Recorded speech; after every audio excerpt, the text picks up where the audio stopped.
అమ్మగారు, నేను ఊరెళ్తున్నాను. 2 రోజులు పనికిరాను అమ్మగారు. ఎందుకనే?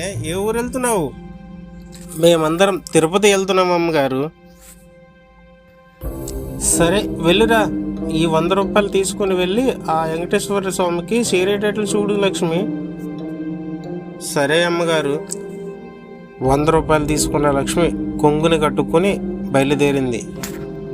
ఇంటికి బయలుదేరిన లక్ష్మికి దారిలో ఫుట్పాత్ మీద ఒక ముసలామె అడుక్కుంటూ కనిపించింది. లక్ష్మి ఒక 10 రూపాయలు చేతిలో పెట్టబోతే ముసలామె, అమ్మ, నాకు డబ్బులేమి వద్దు, చాలా ఆకలిగా ఉన్నది, భోంచేసి 3 రోజులైంది, తింటాకి ఏమన్నా ఇప్పించమ్మా అని అన్నది. ఆ మాటలకు చలించిపోయింది లక్ష్మి. నా దగ్గర ఛార్జీకి తెచ్చుకున్న 10 రూపాయలే ఉన్నాయి, ఏం చేద్దామా అనుకుంటూ ఆలోచనలో పడ్డది లక్ష్మి.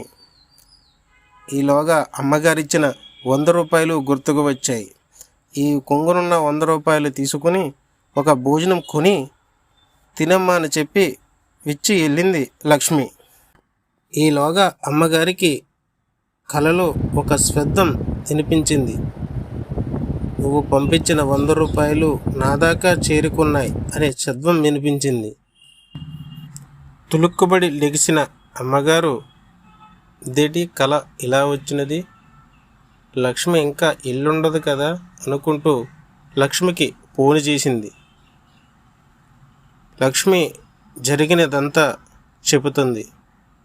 అప్పుడు అమ్మగారికి, ఓ, ఆ వెంకటేశ్వర స్వామి నా కల్లోకి వచ్చి అలా చెప్పాడు అనుకుంటూ, మానవ సేవే మాధవ సేవ కదా అని అనుకుంటూ ఓం నమో వెంకటేశాయ నమః అని పడుకుంటుంది అమ్మగారు.